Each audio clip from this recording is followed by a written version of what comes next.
des solutions d'adaptation fondées sur la nature, donc par l'IUCN, sont des actions qui visent à protéger, gérer de manière durable et restaurer les écosystèmes naturels ou modifiés pour relever directement le défi de l'adaptation, donc tout en permettant, en assurant le bien-être humain et en produisant des bénéfices pour la biodiversité.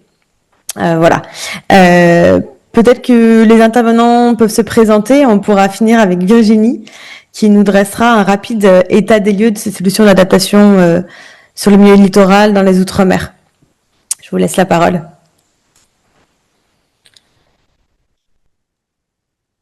Héloïse, du coup, je vais planter comme ça, c'est plus simple. Pardon. Héloïse Rosé, donc moi je suis chargée de recherche à l'IRD depuis janvier 2025. Donc je suis nouvelle dans la région océan Indien, donc je suis basée à Mayotte et moi je travaille vraiment sur les capacités de résilience chez les coraux au travers des associations symbiotiques et à travers ces recherches, justement on essaie de développer des outils des méthodes fondées sur la nature pour un développement durable. Voilà. Merci Antoine. Bonjour, Antoine Mury. Alors, je suis docteur en géographie littorale et je suis chargé de projet Life Adapto Plus au Conservatoire du Littoral sur le site de la baie de Fort-de-France. Donc, le Life Adapto Plus, c'est un projet de mise en œuvre et de valorisation et de sensibilisation aux solutions fondées sur la nature, notamment en matière de protection côtière, donc sur le site de la baie de Fort-de-France en Martinique. Merci Julien, du coup. Oui. Bonjour à tous, Julien Dahl, je suis responsable de l'activité dite solutions fondées sur la nature dans l'entreprise Seaboost. On est une entreprise spécialisée dans l'ingénierie écologique en milieu marin et littoral. Et plus spécifiquement sur cette activité, on cherche à développer des solutions visant à conjuguer la restauration, la conservation de certains écosystèmes avec la production de services dits écosystémiques, comme la capture de carbone, la lutte contre l'érosion ou la production de ressources halieutiques, par exemple. Voilà, ravi d'être avec vous. Merci, et je laisse Virginie finir. Bonjour à toutes et à tous, Virginie Duvat, donc moi je suis professeure de géographie à La Rochelle Université, chercheuse donc au laboratoire LIEN, Littoral Environnement Société. Je travaille exclusivement en milieu insulaire tropical depuis pratiquement une trentaine d'années sur les questions de risques côtiers, érosion, submersion, et sur ce qu'il est possible de faire pour réduire ces risques. Donc on est dans le champ de la réduction des risques et de l'adaptation au changement climatique. Je m'intéresse tout particulièrement aux solutions dites fondées sur la nature. Et si on prend un faisceau un peu plus étroit à ce qu'on appelle l'adaptation au changement climatique fondée sur les écosystèmes. Et aujourd'hui, donc, c'est le sujet qu'on va aborder. Vous aurez la possibilité, je pense qu'il y a un certain nombre de ressources qui seront partagées et qui vous permettront de voir les produits opérationnels qu'on a pu réaliser dans le cadre des projets Adaptom et Futurisque. Donc Adaptom est un projet de recherche qui va se terminer en 2026 et qui a consisté, à la demande des acteurs opérationnels des Outre-mer, à réaliser un recensement des mesures d'adaptation fondées sur les écosystèmes, adaptation dans les Outre-mer, puis une évaluation de ces projets pour pouvoir tirer des leçons d'où on en est en fait, d'où en sont les Outre-mer en termes de performance adaptative en utilisant les SFN. Alors ça va être notre sujet aujourd'hui et un point qui nous semble important de rappeler suite à la définition qu'Astrid a rappelé tout à l'heure, est le fait que quand on parle de solutions fondées sur la nature, ici aujourd'hui, c'est finalement dans la perspective d'un objectif sociétal qui est l'adaptation au changement climatique sur les côtes, ce qui signifie clairement que les SFN dont on va parler aujourd'hui ne sont pas équivalentes de ce qu'on pourrait appeler l'ingénierie écologique ou la restauration d'écosystèmes. On va parler de quelque chose de différent puisque quand on entre par l'adaptation au changement climatique, nécessairement, il y a une question de temporalité qui se pose. On doit considérer les risques actuels, mais aussi futurs, et donc s'inscrire dans une démarche d'action sur le long terme. C'est ce qu'on traduit souvent par ce qu'on appelle construire des trajectoires d'adaptation au changement climatique. Donc, on a un objectif qui va bien au-delà du présent. Et un deuxième point qui différencie en fait CSFN ou cette adaptation fondée sur les écosystèmes de l'ingénierie ou de la restauration écologique, c'est le fait qu'on a une approche qui est beaucoup plus large et qui cherche à garantir le bien-être humain en s'appuyant sur un certain nombre de conditions de faisabilité et d'optimisation de ces SFN. On prend par exemple en compte, et ça fait partie de l'évaluation des SFN, des dimensions comme la gouvernance, comme les capacités de financement, comme l'acceptabilité sociale, comme la capacité à se doter de systèmes de suivi, d'évaluation, qui soient pertinents, et on regarde aussi au-delà ce qu'on appelle les externalités, qui peuvent être positives ou négatives, c'est-à-dire tout ce que ces projets génèrent au-delà de la réduction locale des risques. Donc ça peut être des co-bénéfices, donc des bénéfices en dehors du champ de la réduction locale du risque. Ça peut être des effets pervers, des effets négatifs. Ça peut être aussi une contribution à l'adaptation plus globale du territoire, donc avec cet enjeu de la montée en échelle et de l'amplification. Voilà pour ces éléments de cadrage. Alors maintenant, si on en vient à l'outre-mer, en 2 mots, qu'est-ce qu'on peut dire de ce qui se passe en termes de SFN orienté adaptation au changement climatique outre-mer? D'abord, un premier point qui est que parmi les 4 catégories de SFN qu'Astrid a mentionné tout à l'heure, protection, meilleure protection des écosystèmes, gestion plus durable, restauration et création ou recréation. Ce qui est dominant outre-mer, ce sont les SFN qui font de la restauration d'écosystèmes, souvent associés à une gestion plus durable des activités humaines qui les impactent. Quels sont les écosystèmes dominants outre-mer pour ce qui est de CSFN?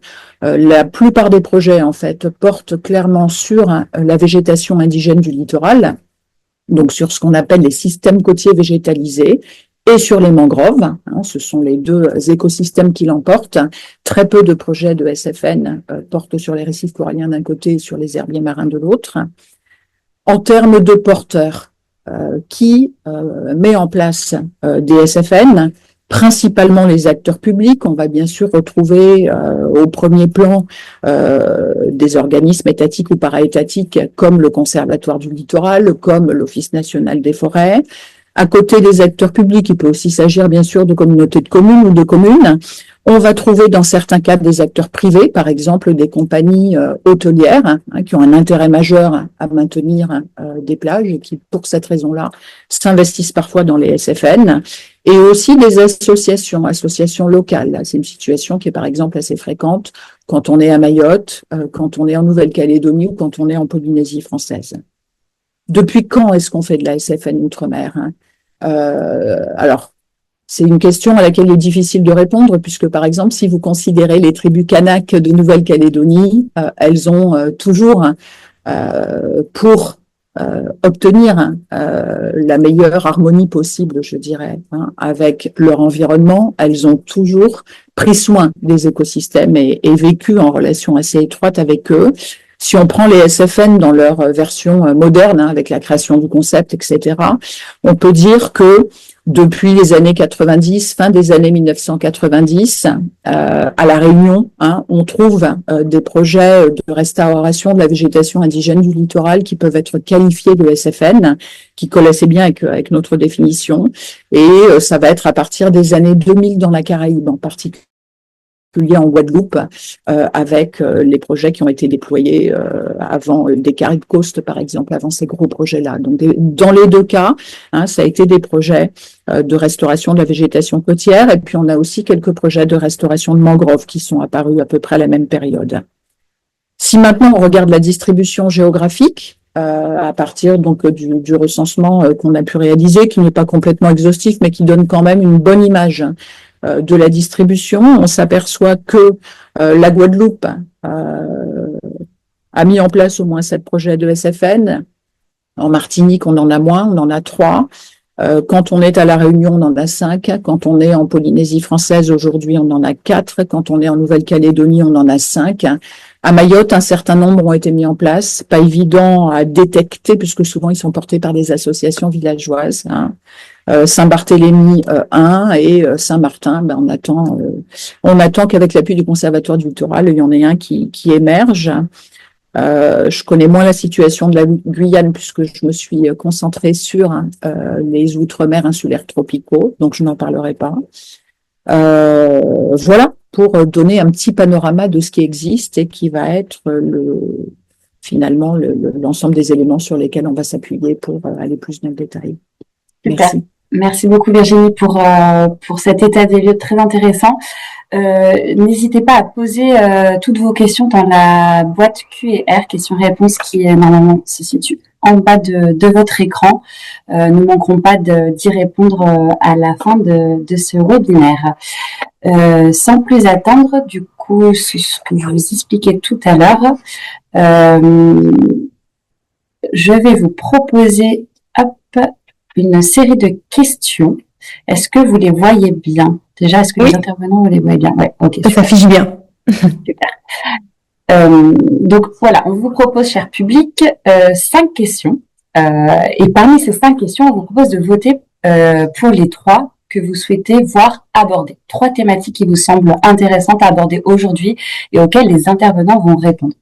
Donc très rapidement, je vous les cite. La première question, donc c'est autour des écosystèmes, ou plutôt l'échelle du bassin versant. Donc comment la restauration d'un écosystème peut-il être une porte d'entrée à une stratégie d'adaptation au changement climatique plus globale, donc à l'échelle du bassin versant. En 2, ça va être l'efficacité des SFN. Donc les SFN face aux risques littoraux sont-elles finalement efficaces et comment évaluer cette efficacité? Ensuite, on pourrait aborder par exemple les obstacles. Donc, quels sont les principaux défis aujourd'hui à la mise en œuvre des SFN, notamment dans le contexte ultramarin, et comment les surmonter? Il y a la question aussi très intéressante de la mobilisation citoyenne. Souvent, c'est un peu une question qui ressort. Quelle est la place de cette mobilisation citoyenne et quels sont les moyens qui peuvent y être alloués? Et enfin, les fausses bonnes idées, parce qu'il y en a toujours sur des projets ou sur des concepts. Et du coup, quelles sont les fausses bonnes idées en matière de SFN littoral? Je vous rappelle qu'on est bien sur la thématique du milieu littoral, du milieu côtier. Voilà, donc on vous laisse encore quelques minutes pour pouvoir pencher sur ces fameuses questions, ou en tout cas thématiques que vous voulez voir abordées.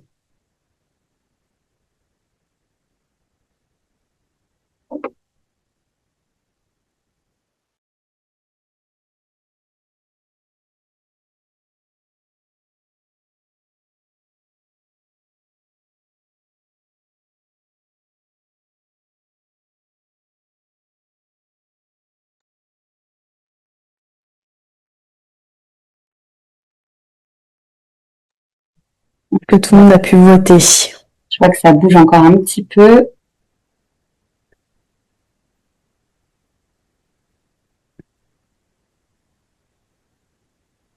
Ça bouge encore un tout petit peu. Ok. Eh ben, je mets fin au sondage. Merci à tous d'avoir pris le temps de répondre. Hop. Et du coup, C'est serré, hein? je partage les résultats pour que vous puissiez voir. Je ne sais pas si tout le monde les voit, mais en tout cas, je vais les annoncer bien sûr à l'oral. Du coup, la première question, la première thématique que vous souhaitez aborder, c'est les SFN, mais voilà, à l'échelle du bassin versant.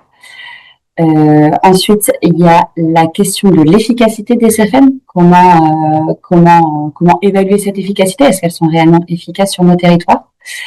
Et puis, il y a la thématique du coup des fausses bonnes idées. Quelles sont finalement les fausses bonnes idées en matière de SFN littoral et est-ce que vous avez des exemples concrets, par exemple, dans les territoires ultramarins à nous faire partager? Ok, hop, je mets les notes en même temps. Eh bien, je vous propose de commencer par les écosystèmes et bassins versants. C'est bon pour tout le monde? Ok, si Astrid, tu peux juste réafficher la question pour que tout le monde puisse avoir. Donc, je la repose à l'oral. Comment la restauration d'un écosystème peut-il être une porte d'entrée à une stratégie d'adaptation au changement climatique qui est plus globale et donc, du coup, à l'échelle du bassin versant? Chers intervenants, je vous laisse la parole. Vous pouvez commencer par Virginie, par exemple. Merci. Alors vous avez choisi une bonne question et vous avez choisi un défi en fait. Alors déjà un élément assez général et ça nous renvoie en fait à ce à quoi ressemblent les SFN qu'on a aujourd'hui. La plupart d'entre elles sont vraiment déployées à une très petite échelle, hein. Elles sont localisées. Une grande partie d'entre elles sont encore expérimentales et on traite souvent 100 mètres, 300 mètres de trait de côte ou une très petite surface, par exemple quand on s'intéresse à la mangrove. Donc ça pose la question de l'échelle en fait qui est pertinente pour mettre en place une ESFN et cette échelle c'est nécessairement une entité morpho-écologico-sociale, hein, je dirais, pertinente. Et on a de grands systèmes qui sont très pertinents pour la restauration d'écosystèmes. Ça va être le bassin versant, ça va être la cellule hydrosédimentaire le long du littoral, par exemple. Hein, donc là, la question porte sur le bassin versant. Pourquoi est-ce que c'est très pertinent à l'échelle de territoires insulaires tropicaux? La plupart des outre-mer en sont. Parce qu'on a cet impératif, si on veut véritablement atteindre des objectifs d'efficacité optimaux et réunir les conditions de faisabilité qui permettent le déploiement et la réussite de ces SFN, il faut qu'on soit capable d'aller, et c'est ce qu'on appelait la gestion intégrée des zones côtières dans les années 90-2000, il faut qu'on arrive à prendre en compte l'entité fonctionnelle qu'est le bassin versant, j'ai envie de dire de la crête des montagnes jusqu'à la crête récifale, c'est une formule que vous avez entendue et qui s'applique très bien outre-mer et qui permet d'intégrer le continuum d'écosystèmes qui se déploie en fait à l'intérieur du bassin versant, des zones internes, jusqu'à l'écosystème qui fait face à l'océan, et souvent c'est le récif corallien.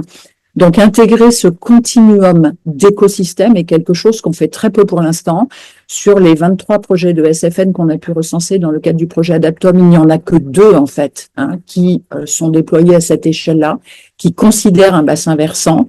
Or, c'est vital. Pourquoi est-ce que c'est vital? Parce que c'est le seul moyen de traiter les causes profondes de la perturbation des milieux et de la dégradation des écosystèmes. On peut prendre un exemple. Si on est à Mayotte, on s'aperçoit que le défrichement des pentes génère une érosion des sols qui est extrêmement importante et qui fait qu'à la côte, on a eu beau créer un parc naturel marin, on a certaines portions de récifs rangeants qui sont ensevelies sous 70 cm de vase qui vient des versants de l'île, ce qui veut dire que vous pourrez faire tous les efforts que vous voulez pour rendre efficace ce parc. Tant qu'on n'aura pas traité les causes profondes qui viennent du bassin versant, on n'aura pas de résultats satisfaisants. Même chose en Polynésie française, par exemple, sur l'île de Moorea, où on a des SFN qui s'attaquent aux récifs coralliens en essayant de restaurer des récifs coralliens qui sont dégradés par les activités humaines avec en priorité la pollution. Et de la même manière, tant qu'on n'aura pas traité la gestion des eaux usées, des déchets à l'échelle du bassin versant, on ne pourra pas traiter ces fameuses causes profondes et les opérations de restauration qu'on mettra en place auront des chances d'échouer comme c'est déjà le cas aujourd'hui.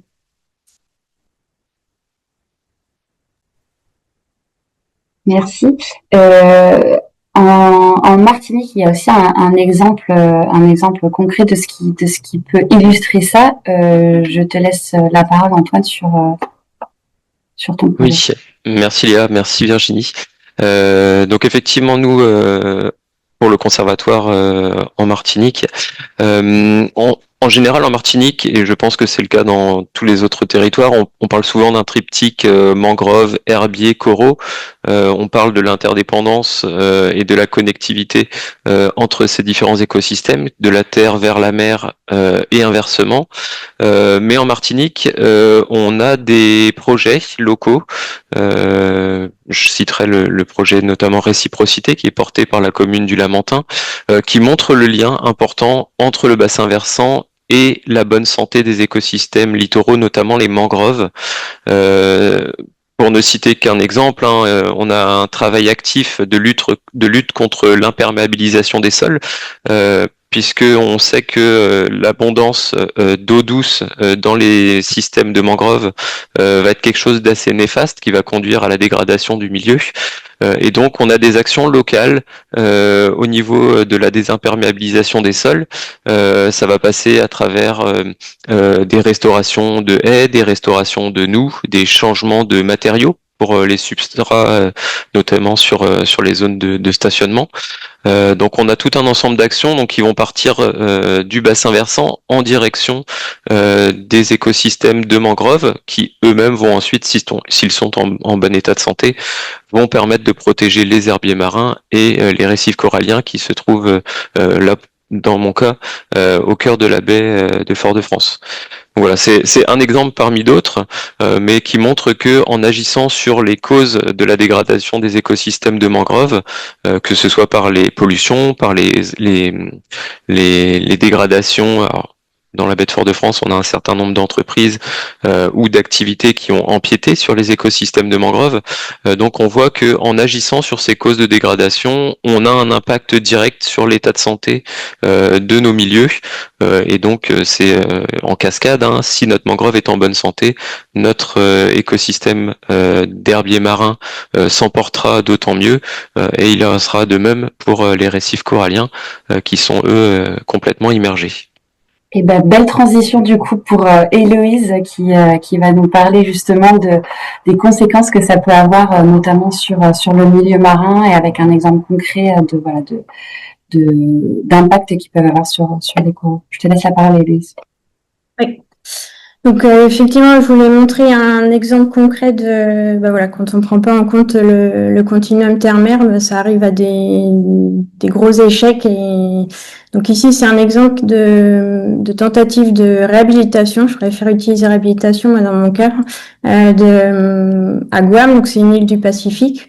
Où en fait historiquement dans la baie de Tumon, donc c'est une baie qui est maintenant réserve, qui a un fort attrait touristique. Donc vous voyez sur la photo, il y a des hôtels partout autour de la baie. Donc aujourd'hui, elle a vraiment une grosse pression anthropique et elle est en plus il y a un bassin versant qui se déverse dans cette baie et donc on a des degrés de salinité qui vont être différents par rapport selon où on se situe dans la baie.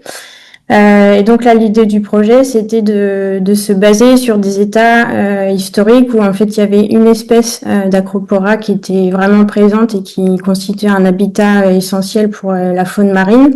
Donc c'est Acropora aspera, qui aujourd'hui elle est très fortement menacée. On l'observe très peu maintenant au niveau de Guam. Et donc l'idée, c'était d'essayer de réimplanter cette espèce en se disant que c'était un milieu dans lequel elle était initialement présente.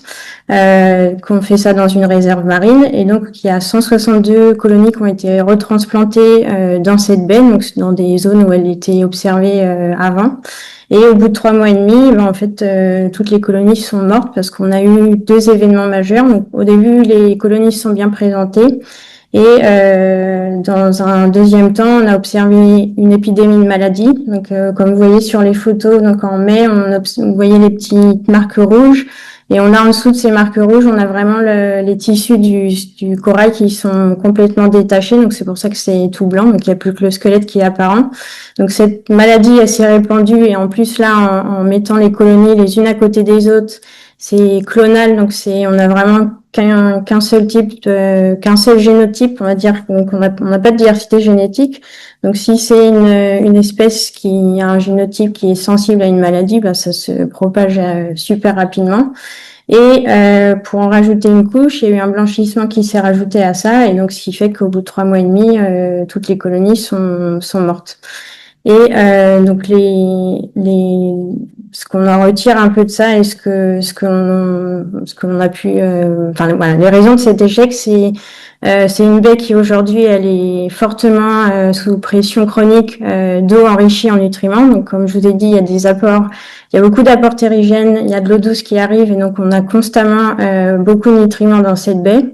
L'été, quand on a des hausses de température, eh bien, en parallèle de ces fortes concentrations de nutriments, on va observer des blooms d'algues.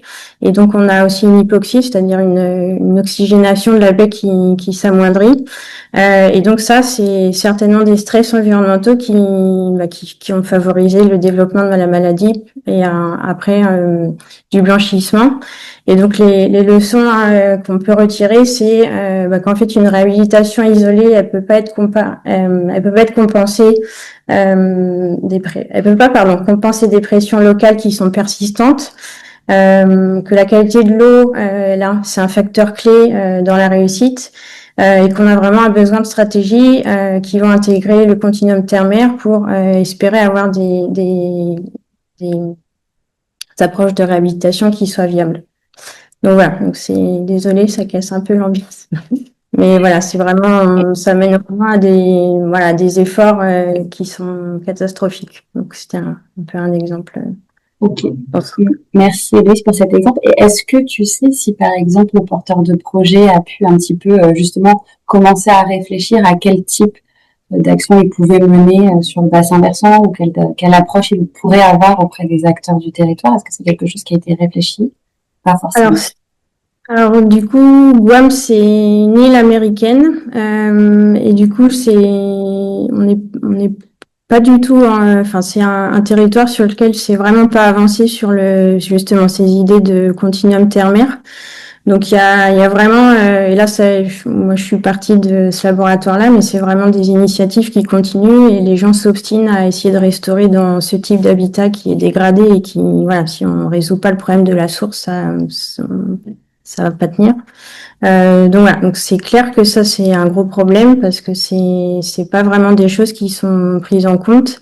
Et à Guam, il y a des pratiques de mettre le feu à des grosses parcelles de terre pour pouvoir chasser, ce qui fait qu'il y a une perte de végétalisation et que du coup, voilà, l'érosion elle est favorisée. Donc c'est des gros problèmes qu'il y a là-bas et c'est vraiment des exemples de ce qu'il faut pas faire entre guillemets quoi et de choses qui sont pas prises en compte et qu'il faudrait qu'ils soient prises en compte pour essayer d'améliorer toutes ces approches.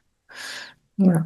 Ok, merci. Donc là, ouais, effectivement, on voit bien l'importance finalement pour prendre en compte cette problématique finalement du continuum terre-mer, de travailler ou en tout cas de mettre en place une gouvernance à l'échelle du bassin versant pour ce projet, d'essayer de travailler vraiment avec les acteurs du territoire qui sont en amont des écosystèmes qu'on souhaite réhabiliter ou en tout cas des solutions fondées sur la nature qu'on essaye de mettre en place. Il faut vraiment considérer l'amont et travailler surtout avec les acteurs en amont. Je sais que c'est des difficultés qui nous sont souvent remontées par les porteurs de projets parce que voilà, on parle par exemple, imaginons une collectivité qui a envie de mettre en place une solution fondée sur la nature sur son territoire à elle, mais derrière, il y a la commune du dessus ou la collectivité du dessus qui n'a pas forcément les mêmes idées, qui n'a pas forcément sur la même perspective. Donc du coup, voilà, il faut aussi trouver un terrain d'entente, avoir des discussions, une vraie concertation en amont de la mise en œuvre de ces projets-là. Je sais que c'est des choses qui commencent à se mettre en place sur certains territoires ultramarins, mais qui peuvent être aussi compliqués sur d'autres. Voilà, n'hésitez pas si vous avez je parle aux participants, hein, n'hésitez pas si vous voulez nous faire partager aussi des retours d'expérience que vous avez, que vous rencontrez aussi. C'est le moment aussi d'échanger. Je vous invite à le noter dans la boîte à questions. Voilà, donc du coup, ce lien, enfin ces difficultés que vous nous avez illustrées là, nous pose la question finalement aussi de l'efficacité de ces solutions fondées sur la nature. Donc on en vient à la deuxième question. Finalement, les SFN face aux risques littoraux sont-elles vraiment efficaces? Comment l'évaluer? Qu'est-ce qu'on parle aussi? Enfin, de quoi on parle quand on parle d'efficacité des SFN? Est-ce que vous pouvez nous en dire un petit peu plus? Julien, si tu veux prendre la parole. Oui, c'est une très bonne question, je pense. En fait, l'efficacité, la performance d'une SFN, elle se mesure à l'aune du service qu'on attend d'elle, et une solution qui va avoir vocation à capter du carbone va évidemment pas se mesurer de la même manière qu'une solution qui a vocation à protéger un littoral contre une dynamique érosive. Si on s'intéresse un peu plus particulièrement au sujet de protection littorale contre l'hydrodynamisme, donc que ce soit tempête, érosion, contre les vagues, contre les courants, les ordres de grandeur, c'est qu'aujourd'hui, on démontre que sur une centaine de mètres, une mangrove dissipe 60 à 70% de l'énergie des vagues incidentes. Un récif corallien frangeant, l'ordre de grandeur, c'est plutôt 80 à 90%.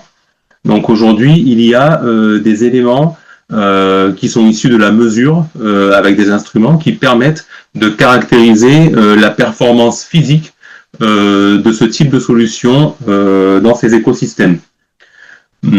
Après, cette performance, on la compare souvent à celle qui est attendue d'ouvrages traditionnels, et c'est là qu'on a peut-être un biais dans notre manière d'apprécier ces solutions, puisque les ouvrages traditionnels sont généralement des solutions qui sont grises, opaques, très verticales, parfois émergentes, et qui du coup créent un effet immédiat d'interdiction de franchissement au flux, et avec des effets connexes qu'on ne va pas forcément citer ici, alors qu'une SFN est généralement une solution qui est plutôt poreuse, qui n'est pas nécessairement émergente, qui est très complexe, mais qui du coup autorise le transit entre de matières, d'organismes, de courants.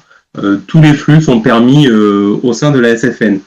Et par conséquent, on a un littoral qui continue à bouger. Et ça, c'est vrai que c'est quelque chose qui parfois interpelle, puisque par rapport à nos habitudes depuis ces 40-50 dernières années d'aménagement du littoral, on n'est pas habitué à mettre en place des solutions qui autorisent toujours la mobilité littorale. La SFN, elle va davantage tendre vers un équilibre pour essayer d'avoir, dans le cadre de l'érosion, un bilan sédimentaire annuel ou pluriannuel qui va être à l'équilibre, alors qu'une solution grise, elle va avoir tendance à figer une situation autant que possible. C'est deux processus qui sont différents et l'évolution, la plasticité du littoral après la mise en œuvre d'une solution ne signifie pas que la SFN n'est pas efficace. C'est juste que le processus qui sous-tend son fonctionnement est différent. Donc je pense que quand on regarde la performance d'une SFN, il faut déjà regarder dans quel référentiel on se place. Est-ce qu'on mesure vraiment sa capacité à dissiper une vague, par exemple, ou est-ce qu'on mesure derrière aussi sa capacité à maintenir un littoral en bon état et à limiter les effets adjacents, les effets de bord. Donc ça, c'est un premier point. Cette performance, elle peut être évaluée, mesurée pour se rassurer si on le souhaite. Quand on est un maître d'ouvrage, un gestionnaire, et qu'on prend la décision de mettre en œuvre une SFN, aujourd'hui, il y a des démarches pilotes, des démonstrateurs qui peuvent être engagés, qui ont déjà été engagés, qui permettent, via de la mesure, de quantifier un peu les effets attendus, et donc de se rassurer aussi préalablement à des implémentations à plus grande échelle. Et enfin, il faut toujours garder à l'esprit qu'une SFN, c'est une solution qui est protéiforme, qui va évoluer avec le temps, et que c'est une solution qui va justement être efficace avec le temps. C'est évident que quand on fait une restauration de mangrove, par exemple, ou de récifs coralliens, on n'a pas ex nihilo une mangrove mature, adulte, qui va jaillir de terre. Et donc, en fait, ça nécessite de la préparation, ça nécessite parfois des mesures d'accompagnement qui permettent, en fait, à cet écosystème de prendre sa place et de jouer son rôle pleinement. Donc, pour y répondre de manière plus synthétique de mon point de vue, c'est des solutions qui sont efficaces sur le temps long. La performance de ces écosystèmes est démontrée, mais il faut aussi adapter les solutions au contexte local et pas forcément les comparer de manière un peu binaire à des solutions grises dont on a l'habitude. Ok, merci. Julien, juste, je rebondis. Tu parlais du coup de démarches existantes, de démonstrateurs qui existent déjà pour évaluer. Est-ce que tu pourrais nous en dire juste un petit peu plus ou amener des exemples peut-être un peu plus concrets, on va dire, ou en tout cas de choses qui existent pour donner des exemples à nos participants? Ben, on peut, alors il y a, dans le cadre du projet Adaptom, il y a, coordonné par Virginie, il y a un certain nombre de démarches qui ont été conduites.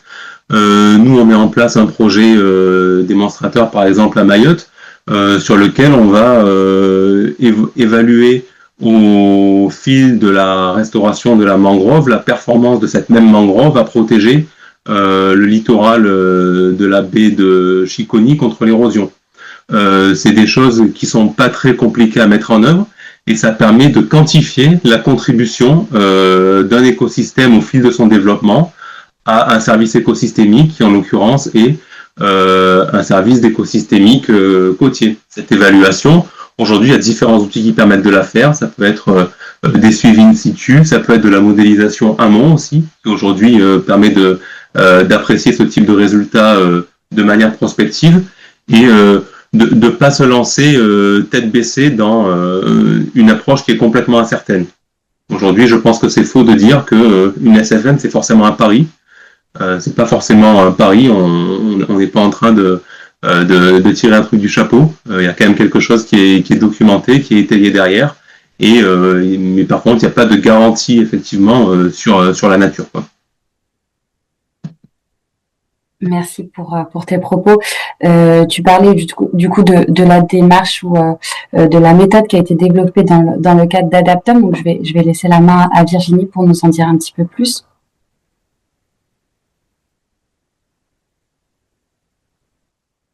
Merci. Donc, dans la continuité, effectivement, de ce qui a été dit, il y a plusieurs points sur lesquels j'aimerais compléter. D'abord, le premier, effectivement, c'est très important, comme l'a souligné Julien, il a donné les valeurs qui sont aujourd'hui connues sur la capacité d'un écosystème à être efficace pour rendre ce fameux service de protection des côtes, protection du littoral, c'est bien de ça qu'on parle. Et juste pour bien insister là-dessus, parce que ça a un impact sur le type de réponse qu'on peut apporter à cette magnifique question. En fait, ce qu'on appelle le service de protection côtière, c'est véritablement la capacité des écosystèmes à atténuer les vagues, donc leur énergie, leur hauteur, ce qui va nécessairement réduire ensuite la submersion marine, réduire l'érosion côtière, réduire les dégâts qui peuvent être produits sur le bâti. Donc ça, c'est un premier élément. Deuxième élément, deuxième composante de ce service de protection côtière, c'est la capacité de certains écosystèmes à fonctionner comme des usines de production sédimentaire. C'est le cas des récifs coralliens qui jouent un rôle important dans les territoires ultramarins. Et puis ensuite, si on pense aux écosystèmes végétalisés, à nos herbiers marins, aux mangroves et à la végétation indigène du littoral, on a là 3 écosystèmes qui ont une capacité d'interception grâce à leur réseau de racines, de branches, etc., interception et fixation de sédiments. Donc, le service de protection côtière, effectivement, il est composé de ces 3 éléments-là, atténuation des vagues, production sédimentaire, fixation des sédiments, et ces 3 fonctionnalités écosystémiques sont très importantes pour réduire la submersion marine, l'érosion côtière, la salinisation des sols et des aquifères, lors en particulier, mais pas seulement, d'événements climatiques extrêmes. Donc, effectivement, l'efficacité, elle se mesure par rapport à ces objectifs-là. Et de ce point de vue-là, ce qu'il est important de souligner aujourd'hui, c'est le fait que ça impose en fait sur le terrain de mesurer autre chose que le taux de survie, par exemple, des palétuviers qu'on a replantés ou la vitesse de croissance de ces palétuviers. Dans le cas d'Adaptom, les 23 projets de SFN qu'on a évalués outre-mer sont des projets qui utilisent ce type d'indicateurs, donc typiquement des indicateurs d'ordre écologique mais qui n'ajoutent pas à ces indicateurs-là des indicateurs de services de protection côtière. Donc aujourd'hui, et c'est ce qui fait qu'on peut dire que la plupart de ces projets sont finalement des projets d'ingénierie écologique. On a commencé sur ce point en introduction, et non pas de véritables SFN orientés vers la réduction des risques, puisqu'en fait on ne mesure pas les bons indicateurs. Donc ça peut, ça a bien sûr comme implication que mesurer l'efficacité d'une SFN, ça va nécessairement consister d'abord à dresser un état de référence du système morphologique dans lequel on se trouve. Donc on prend un système, au sein de ce système on a le périmètre dans lequel on déploie la SFN, et puis on a je dirais un périmètre voisin proche de la SFN, et ce qu'il faut qu'on mesure, c'est la plus-value de la SFN. Normalement, si la SFN fonctionne bien, là où on la déploie, on va avoir une efficacité dans la réduction des risques érosion, submersion, salinisation plus forte sur le périmètre SFN que sur le périmètre voisin. Et donc aujourd'hui, c'est une lacune principale des projets de SFN de ne pas mesurer ça, en fait. On ne va pas jusque-là, et ça, c'est nécessaire. Troisième point qui me paraît important, quand on parle d'efficacité, pour protéger les côtes aujourd'hui et demain, et là, ensemble, on est dans le champ de l'adaptation, et l'adaptation au changement climatique, elle implique le futur, donc elle implique de changer de façon de réfléchir, de mesurer, etc. On doit aussi s'assurer de replacer notre SFN dans le temps. Alors ça invite finalement à la table deux concepts qui sont absolument fondamentaux. Le premier, c'est ce qu'on appelle le délai de production des bénéfices. On sait, et Julien l'a mentionné, que quand on construit un cordon d'enrochement, par exemple, on va avoir une production immédiate des bénéfices. À partir du moment où l'ouvrage est terminé, il va rendre un service de protection. En revanche, dans le cas d'une SFN, on peut reprendre l'exemple de Mayotte, sur pas mal de sites côtiers de Mayotte, on estime qu'il va falloir autour d'une quinzaine d'années pour avoir une mangrove mature, ce qui veut dire que si on restaure, on engage une opération de restauration de la mangrove, le délai de production des bénéfices maximum en termes de réduction du risque est de 15 ans. Donc ça pose quand même la question de qu'est-ce qu'on fait pendant ces 15 ans, comment est-ce qu'on les prend en compte, si on a un village, si on a des enjeux humains, des infrastructures à l'arrière qui sont exposés. Donc quand on pense SFN, il faut penser à ça.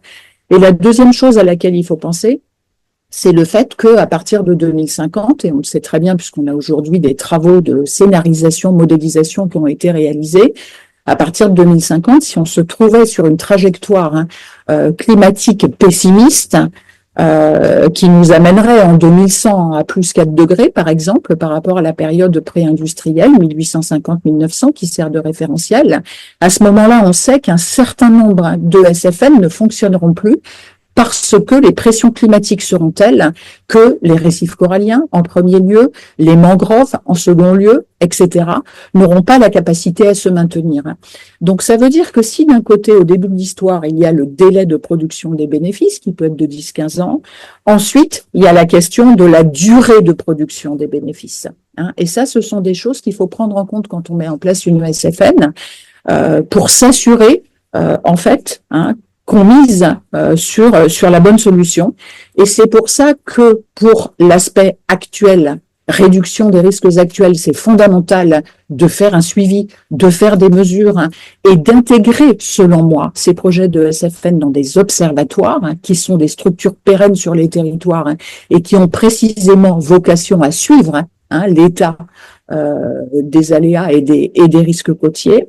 Et ensuite, ça veut aussi dire que si on veut concevoir une SFN compatible 2050 ou 2100, il faut au moment de la conception mettre en place des travaux de modélisation qui permettent de déterminer quel doit être le calibre de la SFN pour qu'elle puisse véritablement rendre ce service de protection. Moi, je vois des SFN qui consiste en 2 ou 3 ou 4 rangées de végétation littorale qui a été replantée, ou des petites bandes de restauration de mangroves. Je veux dire, face aux pressions climatiques d'aujourd'hui et de demain, c'est complètement insuffisant. Donc, on a un problème de calibrage. Donc, nécessairement, on va se retrouver dans une situation d'échec de la SFN. Et ça ne sera pas forcément la SFN en tant que telle ou la catégorie de SFN qu'il faudra incriminer, mais bien davantage, finalement, ça sera un problème de calibrage, ça sera un problème de choix d'espèces, ça sera un problème de degré d'exposition du site à la houle, etc. Donc, ça me paraît important d'avoir en tête qu'il y a un certain nombre de prérequis pour penser une bonne SFN et s'assurer d'obtenir des bénéfices en termes de réduction des risques. Et ça doit être calé dans le temps, puisqu'il y a l'avant, il y a potentiellement l'après. Et aussi, en termes d'efficacité, dans certains cas, on doit combiner la SFN avec une autre mesure pour qu'elle produise un maximum de bénéfices. Exemple, quand on est en Polynésie française sur les atolls, on a quand même 16 000 Français qui habitent dans les atolls de Polynésie française, il y en a 45 qui sont habités.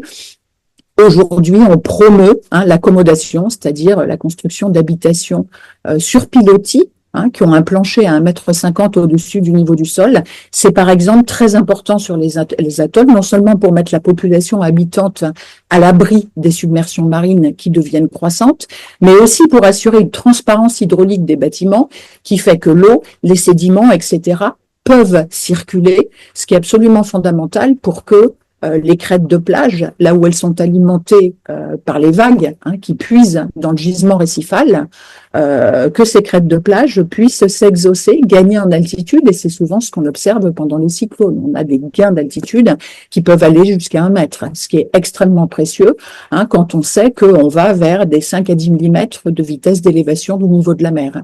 Donc ça, c'est un exemple qui montre que SFN plus habitation sur pilotis dans certains territoires, c'est quelque chose qui est très pertinent.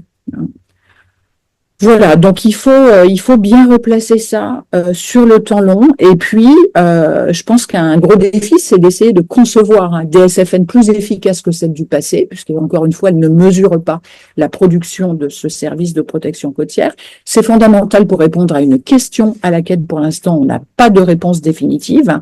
On sait, comme l'a souligné Julien, que les écosystèmes sont efficaces pour produire ce service de protection, mais la plupart des données qui ont été produites aujourd'hui portent sur des écosystèmes en bon état de santé qui ne sont pas des écosystèmes qui ont été restaurés, qu'on essaie de mieux gérer ou qu'on a créés ou recréés de toutes pièces. Donc, pour qu'on sache si des écosystèmes SFN, restaurés, recréés, mieux gérés, pour qu'on sache s'ils sont capables de rendre le même service de protection côtière que des écosystèmes originels, non dégradés ou peu dégradés par l'homme, il faut évidemment qu'on améliore notre capacité à concevoir de la super SFN. Je vais l'appeler comme ça. Merci. Merci Virginie. Tu parlais donc de délai de production du bénéfice, de la durabilité aussi de ces bénéfices, donc un peu une échelle temporelle là-dedans. On a justement une question qui nous est parvenue, à savoir à quelle étape finalement du projet se mesure l'efficacité des SFN. Enfin, à quel moment est-il idéal de commencer à se pencher un petit peu sur l'efficacité, à l'évaluer? Alors, il nous faut un état de référence initial. Il nous faut un état de référence initial. Quel est, par exemple, le taux d'érosion du site qu'on considère, si on met en place une SFN pour réduire l'érosion, ou quelle est la géométrie du système plage dune si on est dans des cas de franchissement, de submersion, etc. Donc, il nous faut déjà un état de référence initial. Donc, pour pouvoir mesurer l'efficacité, il faut mettre en place cet état de référence avant d'implanter la SFN. Ensuite, il faut bien sûr un suivi régulier dans le temps, à une fréquence qui doit être déterminée en fonction des conditions locales, des capacités locales à le faire, etc. Et ensuite, ce qu'il va falloir quand même garder en tête, c'est qu'on est sur quelque chose qui peut être extrêmement aléatoire, puisque on va mettre en place une SFN, mettons qu'on replante des propagules de mangroves. Si dans les 6 mois, l'année, les 2 ans, les 3 ans qui suivent, on a un cyclone de catégorie 5, cette SFN risque d'être purement et simplement rasée par les vagues cycloniques, ce qui impose justement de devoir reprendre le travail, etc. Donc on a aussi cette cette période pendant laquelle, donc ce fameux délai de production des bénéfices, pendant lequel, si survient un événement extrême dévastateur, la SFN peut être détruite. Moi, j'ai un certain nombre de cas, en fait, qui sont comme ça. Donc, il faut intégrer ça. Et ça, c'est important parce que ça implique une vigilance particulière. Ça implique de faire des suivis, par exemple, avant la saison cyclonique, d'en refaire après, au cas où on ait eu des événements, pour voir le taux de résistance de la SFN, ensuite le taux de résilience de la SFN, voir si la mangrove en question avait 5 ans, a été endommagée, si elle a été capable ensuite de se reconstituer, à quel rythme, etc. Donc, on a vraiment besoin de ça. Et ça, il va falloir le faire sur le temps long, en fait. Donc, ça commence avant. Ça doit être fait suivant un calendrier rigoureux pendant, et c'est extrêmement intéressant puisque ça aidera à détecter le moment potentiellement à partir duquel la protection rendue par la SFN déclinera si on est en 2050, 60, 70 et qu'on est sur ma fameuse trajectoire à plus 4 degrés en 2100. À ce moment-là, on sait qu'on aura à un moment donné un déclin de la SFN pour la plupart des SFN. Et c'est très important qu'on soit en alerte, qu'on détecte ces signaux précurseurs pour pouvoir derrière penser la solution suivante ou la combinaison de solutions qui permettra de continuer à protéger le littoral une fois que la SFN éventuellement ne sera plus fonctionnelle. D'accord. Merci Virginie pour ces éléments de réponse. Je vais laisser la parole à Antoine qui peut-être peut nous en dire un petit peu plus sur potentiellement le projet Life Adapt Plus. Je sais que vous vous penchez notamment sur la question avec le BRGM. De quelle manière justement vous abordez un peu cette question de l'efficacité sur ton projet en Martinique? Oui, alors c'est difficile de passer après Virginie et Julien qui ont dit beaucoup de choses très intéressantes et je vais aller complètement dans leur sens en disant que voilà, évaluer la pertinence ou du moins l'efficacité des solutions fondées sur la nature, c'est extrêmement compliqué parce que ce sont des solutions qui n'agissent pas uniquement qui ne produisent pas un seul bénéfice. Bien évidemment, on peut se concentrer sur l'observation du bénéfice en tant qu'atténuation des risques météo marins, notamment les événements cycloniques, mais c'est aussi oublier que ces solutions fondées sur la nature, elles offrent tout un ensemble de co-bénéfices qui sont parfois difficiles à quantifier, notamment en termes de biodiversité, de nurserie, de zones de nourricerie aussi pour la faune. Donc voilà, c'est extrêmement compliqué.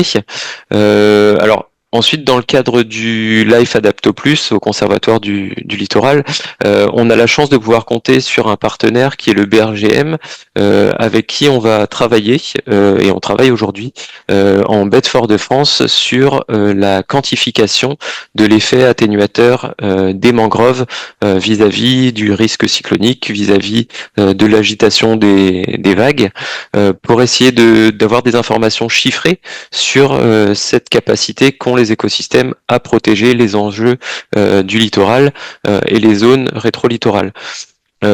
Aujourd'hui, la protection qui est offerte par notamment les mangroves, pour ne citer que cet écosystème, on va dire qu'elle est connue de tous, ou du moins était connue de tous. On sait qu'on est plus protégé derrière une mangrove que si on n'avait rien devant soi, sauf que ce sont des connaissances qui sont finalement très théoriques. Et aujourd'hui, on a besoin, et c'est ce que nous font remonter les gestionnaires et les décideurs politiques, on a besoin d'informations chiffrées, d'informations scientifiques, à même de quantifier cette protection, de manière à ce qu'on puisse intégrer ces solutions fondées sur la nature au sein des documents d'urbanisme et d'aménagement du territoire, de planification territoriale. Donc, nous, avec le BRGM, on va essayer, à travers des mesures in situ, donc à travers de l'instrumentation, on va essayer de mesurer les différentes hauteurs de vagues en fonction de différents paramètres environnementaux. C'est-à-dire, on va avoir des transects de référence sur lesquels on aura pas du tout de mangrove, donc ça va nous permettre d'avoir une idée de la propagation des vagues et des houles dans la baie de Fort-de-France dans un milieu neutre, entre guillemets.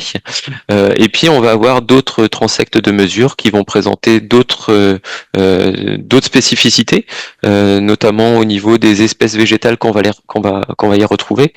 Et on espère, à l'issue de ce travail avec le BRGM, être en mesure de donner des informations sur quelle espèce de palétuvier est la plus à même d'atténuer les vagues.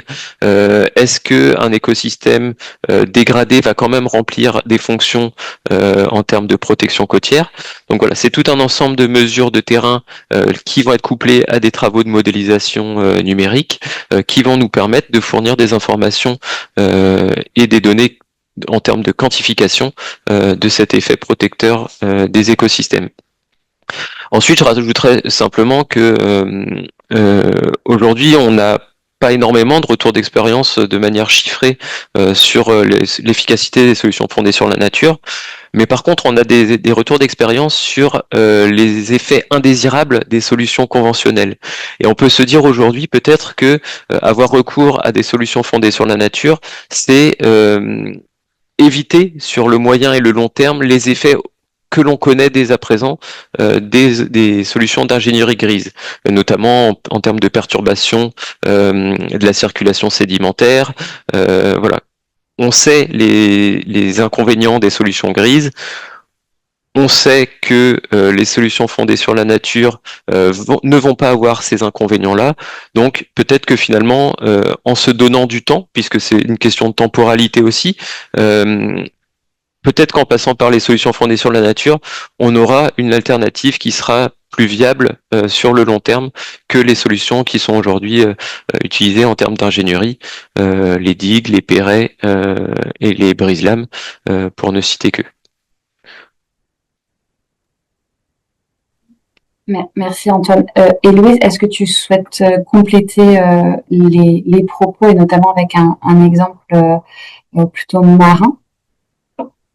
Alors moi je rejoins effectivement tout ce qui a été dit auparavant. Après moi je suis vraiment orientée récif corallien et par rapport à tout ce qui a été dit et notamment ce que disait Virginie de faire de la modélisation et un peu de faire attention aussi à faire de la prédiction.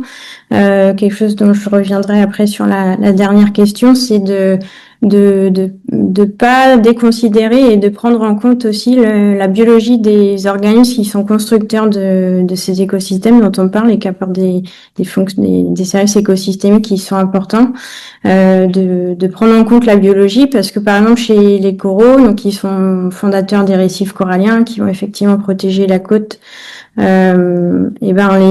chez les coraux en fait les capacités d'adaptation en tant que telles il y a peu de chances qu'en fait en 2050 ils soient adaptés aux prédictions du changement climatique, aux pressions humaines si elles continuent de se renforcer et c'est un peu ce qui se passe et ce qu'on s'attend à avoir. En revanche, chez des organismes qui sont complexes comme les coraux, il y a l'importance de considérer tout ce qui est micro-organismes. Et là, par contre, il y a des vraies capacités d'adaptation parce que c'est des organismes qui ont des temps de génération qui sont très courts et qui ont vraiment une faculté rapide de pouvoir s'adapter. Et ça, c'est des choses qui sont compliquées parce que voilà, ça demande de rentrer dans du fondamental, mais c'est des choses qui sont indispensables et qui sont importantes à considérer parce qu'on peut très bien décider, voilà, on va effectivement essayer de réhabiliter un environnement, on va choisir de prendre ces organismes-là et en fait, avec des scénarios, on aurait pu se rendre compte que c'était des organismes qui n'avaient pas les capacités de pouvoir s'adapter sur du long terme et de façon durable.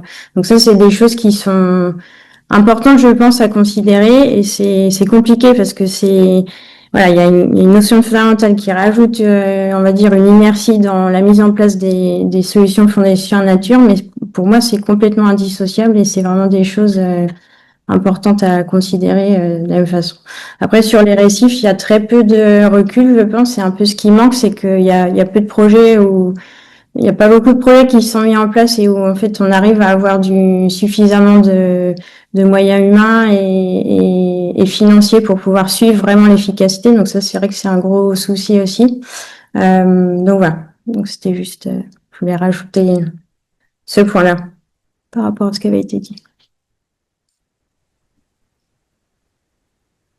Merci à tous. S'il n'y a pas de réaction de votre côté sur ce point-là, je vous propose de passer du coup à la dernière question qui a été choisie, à savoir les fausses bonnes idées. Je sais que parmi les discours déjà que vous avez eus et les échanges qu'on vient d'avoir, il y a déjà eu des petites idées qui sont ressorties, mais voilà, c'est l'occasion de pouvoir essayer d'être un peu plus exhaustif là-dedans, mais en tout cas par rapport à ce que vous avez rencontré sur le terrain, par rapport aux acteurs que vous avez pu rencontrer, quelles sont finalement les fausses bonnes idées en matière de SFN littoral?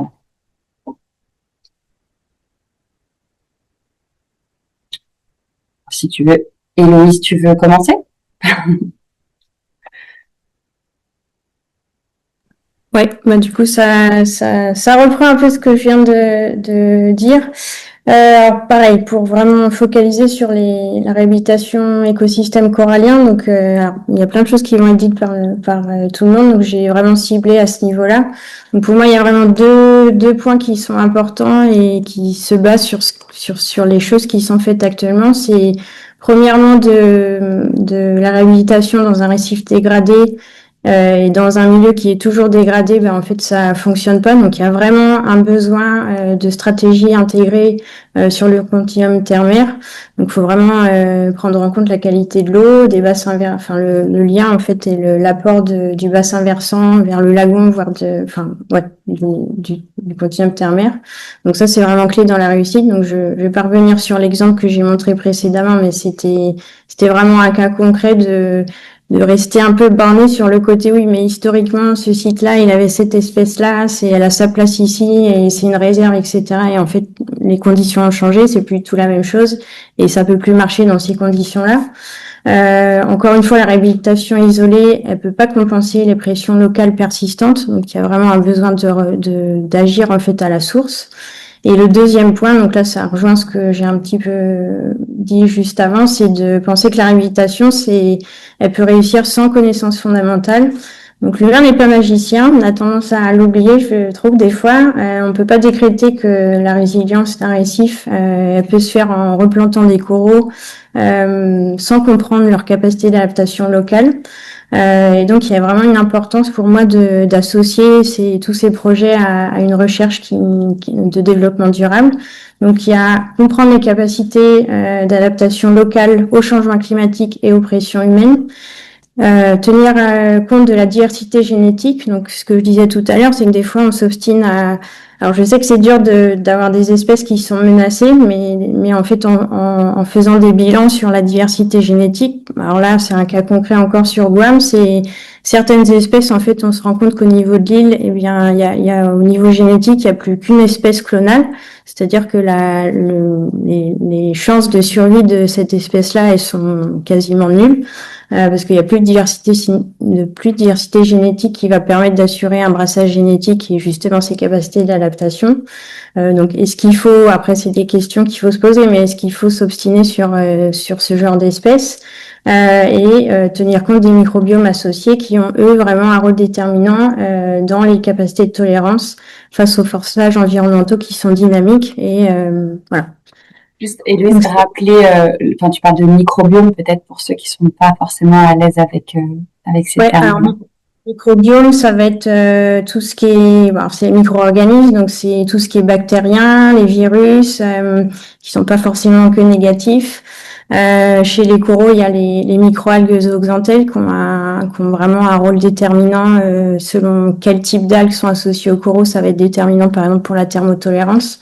Donc en fait, chez les coraux, il y a vraiment un réseau de micro-organismes qui est très complexe et qui va vraiment être déterminant pour les capacités de tolérance. Donc, comprendre en fait un corail qui va être associé à deux types de microbiomes, comprendre en fait quelles sont les compatibilités, par exemple, de se dire voilà, ce corail-là, il est associé à telle communauté de microbiomes, ça lui permet de résister à ce panel de stress environnementaux, tandis que ce corail qui est associé à ce type de microbiome, lui, par contre, il est pas du tout, il a peu de chance en fait de survivre. Donc ça aide aussi à prédire un peu dans des sites qu'on veut réhabiliter quel type de coraux associés à des microbiomes on peut sélectionner pour se dire qu'il va y avoir un développement, enfin, une réhabilitation qui soit durable et qui ait un potentiel d'adaptation locale sur du long terme.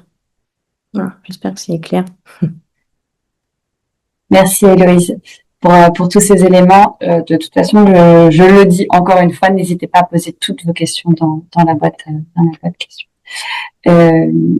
Je laisse la parole à Virginie pour compléter. Merci. Alors, les fausses bonnes idées.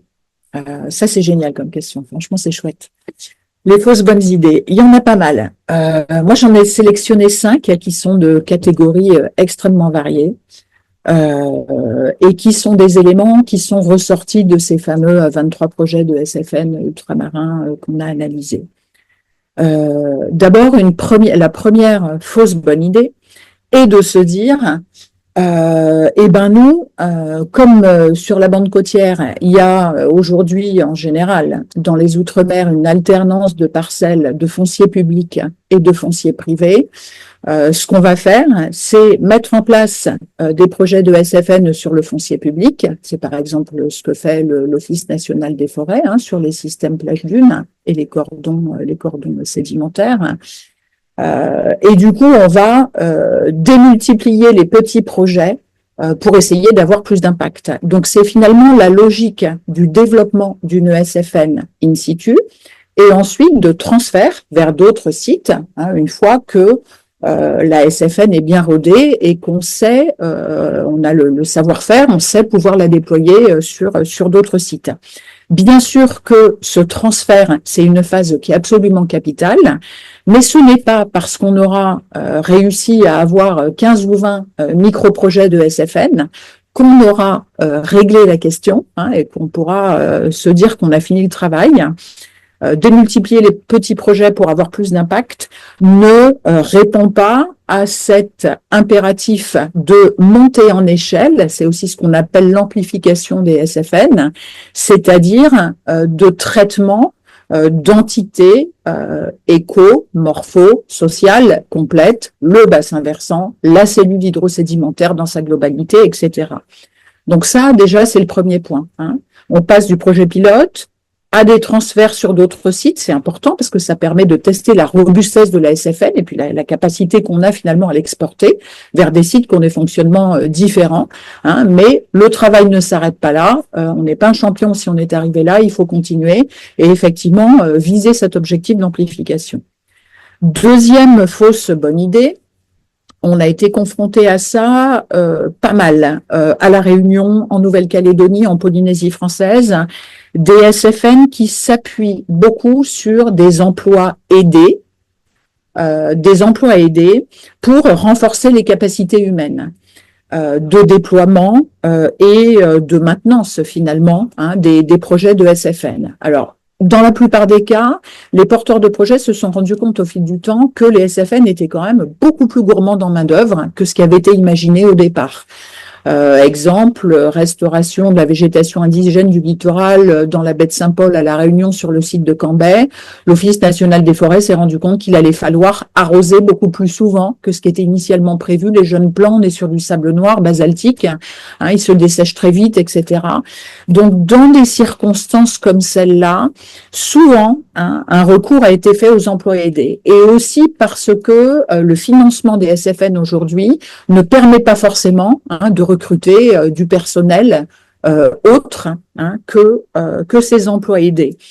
Et ça a été finalement une fausse bonne idée entre guillemets des porteurs de projets. En tout cas, c'est de cette manière-là qu'ils en témoignent aujourd'hui, en disant nous on a cru que ça serait la solution, mais finalement ça l'est pas. Pour deux raisons principales. La première, c'est que les personnes qu'on recrute sur ces emplois aidés n'ont pas forcément le niveau de compétence qui est requis pour pouvoir agir sur ces SFN.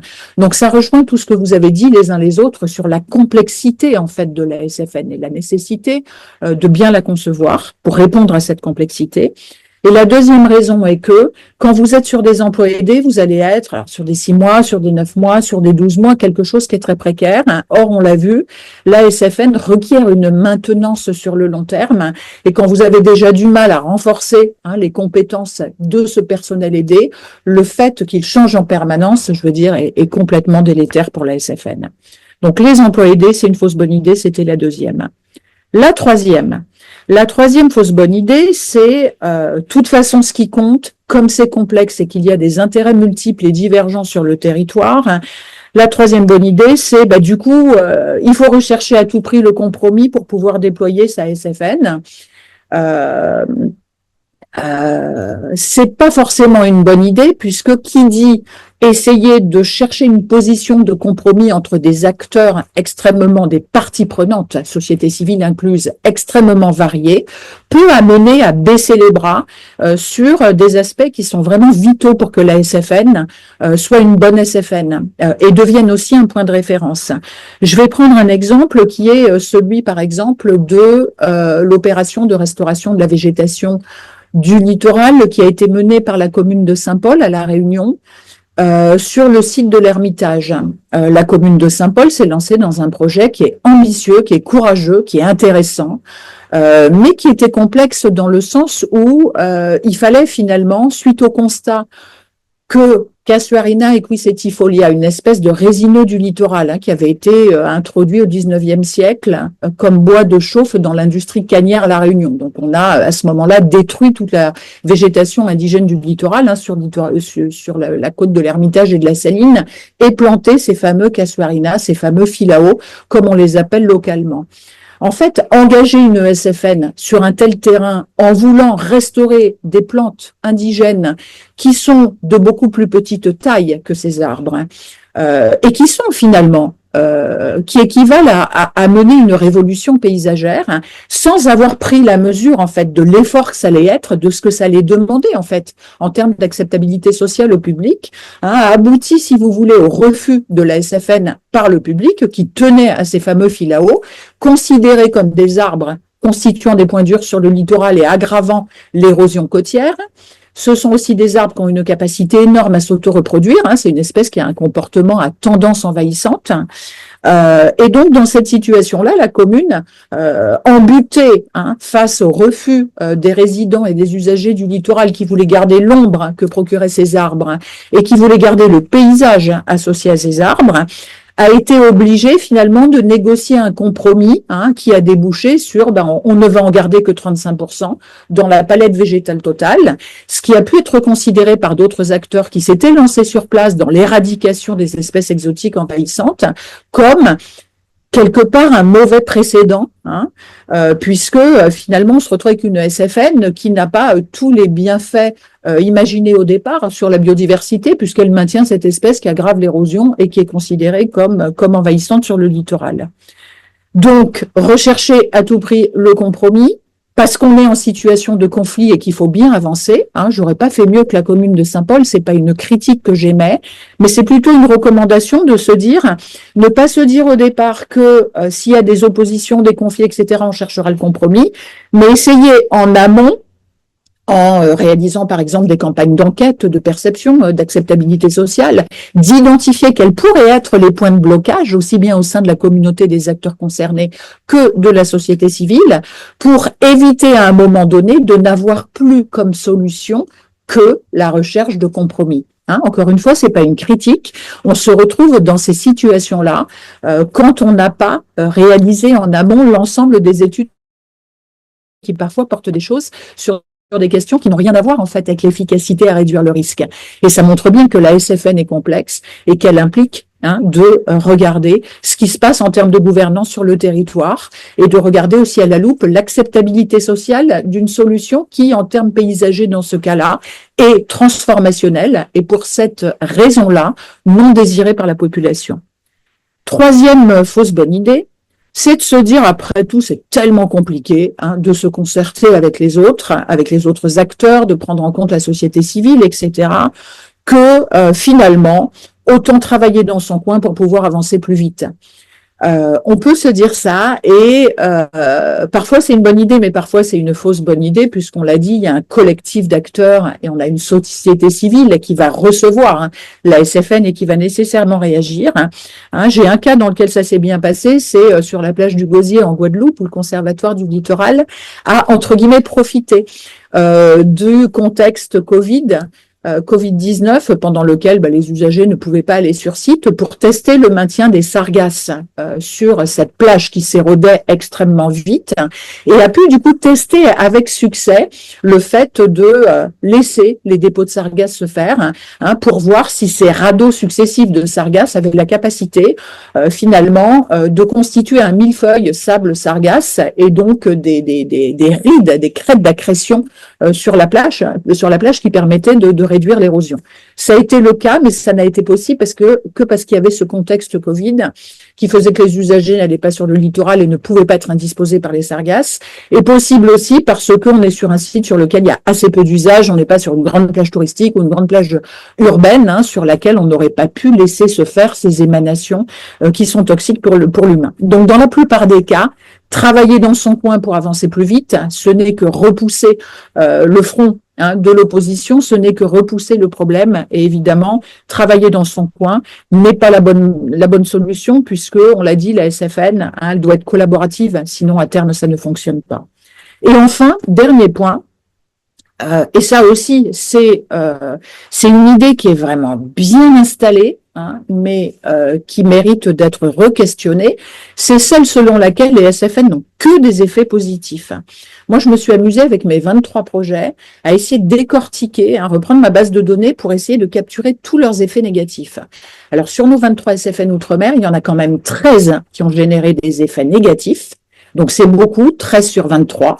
Donc, on doit aussi être extrêmement vigilant sur les effets négatifs potentiels des SFN, qui, j'en suis tout à fait d'accord avec ce qui a été dit, notamment avec les arguments d'Antoine. J'adhère à 100% à ces arguments. Les SFN ne posent pas les mêmes problèmes que les solutions dures, mais on doit rester vigilant.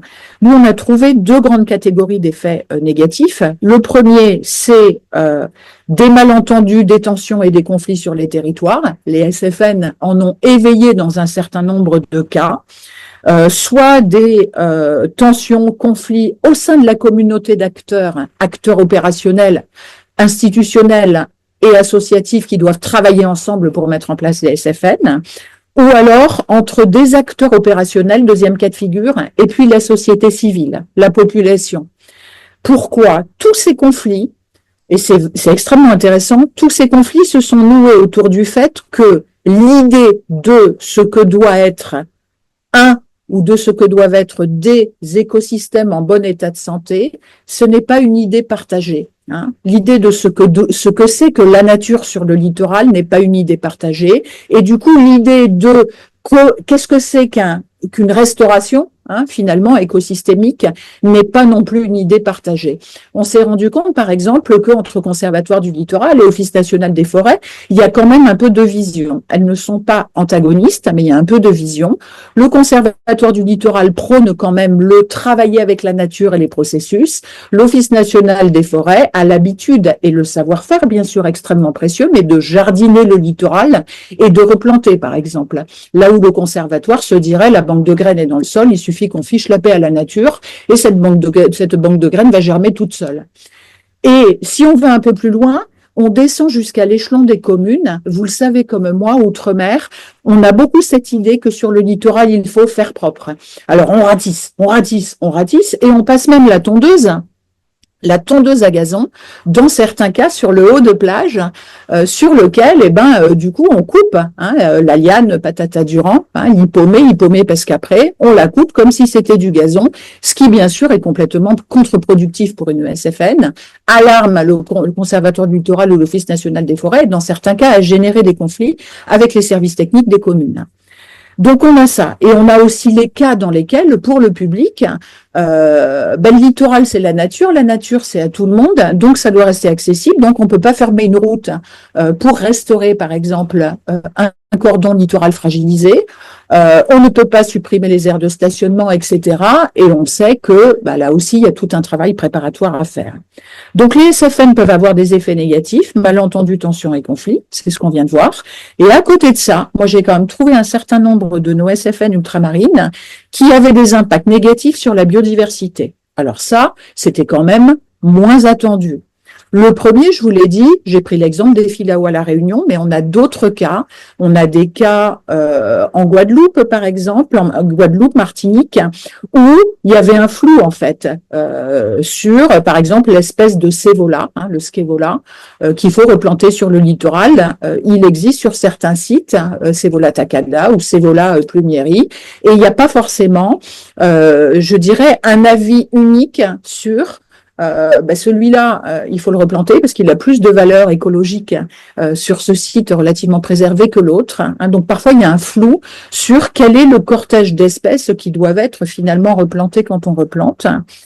Et donc, on peut se retrouver dans la situation dans laquelle on choisit la mauvaise espèce et où après, on se retrouve parfois dans une situation dans laquelle on a favorisé la démultiplication d'une espèce dont on s'aperçoit un certain temps après qu'elle n'a pas une grande valeur écologique et on se dit qu'en fait, on a fait une erreur dans le choix des espèces. Impact négatif sur la biodiversité aussi, quand, pour ce qui concerne la mangrove, si on cherche l'efficacité à tout prix et qu'on ne replante qu'une seule espèce de palétuvier, là où on a 9 espèces, et c'est le cas sur le littoral de la côte Est en Nouvelle-Calédonie, on va appauvrir finalement l'écosystème en plantant très sagement tout le temps la même espèce. Donc on va perdre en diversité, on va se retrouver avec un écosystème monospécifique. Donc c'est un impact négatif sur la biodiversité. On a des cas où on a essayé de supprimer des espèces exotiques envahissantes en utilisant des produits chimiques. Atoll d'Anaa en Polynésie française, ce qui a eu pour effet de polluer les sols, ce qui a eu pour effet de polluer la lentille d'eau douce souterraine qui sert à l'alimentation de la population. Donc là, vous voyez, c'est quand même des impacts qui sont très forts, qui sont très négatifs. Et enfin, en Guadeloupe, dans la zone de Jarry, Pointe-à-Pitre, on a eu des interventions visant à décompacter les sols pour pouvoir restaurer de la mangrove et de la forêt marécageuse. Et en fait, les sociétés qui sont intervenues pour décompacter les sols ont pulvérisé des palétuviers en roulant dessus, ont généré des dégâts mécaniques sur l'écosystème, tout simplement parce que ils n'avaient pas tellement encore de savoir-faire dans ce domaine, ce qui fait que, par exemple, le Grand Port Maritime de Guadeloupe, qui avait fait appel à ces compagnies privées, a dû intervenir et s'est dit que ça serait peut-être pas mal que des formations soient organisées. Donc les SFN n'ont pas forcément que des effets positifs et la conclusion est que c'est important d'essayer de prévenir les impacts négatifs. Merci Virginie pour la liste de ces fausses bonnes idées. Donc tu parlais effectivement des effets négatifs des SFN. Tu parlais notamment en avant les malentendus dus à un manque par exemple de concertation entre acteurs. Tu as parlé aussi des effets négatifs d'un point de vue écologique par rapport au choix de certaines espèces qui pourraient être inappropriées dans certains cas. Je sais que c'est quelque chose que tu rencontres toi aussi Antoine sur ton territoire et notamment en Martinique et qui fait partie de tes fausses bonnes idées aussi. Tout à fait. Alors moi, ça va reprendre complètement ce qui a été dit précédemment, mais c'est pour moi la fausse bonne idée par excellence, c'est de se dire que la solution fondée sur la nature ou les solutions fondées sur la nature sont les solutions miracles qui marchent partout, dans tous les cas, tout le temps.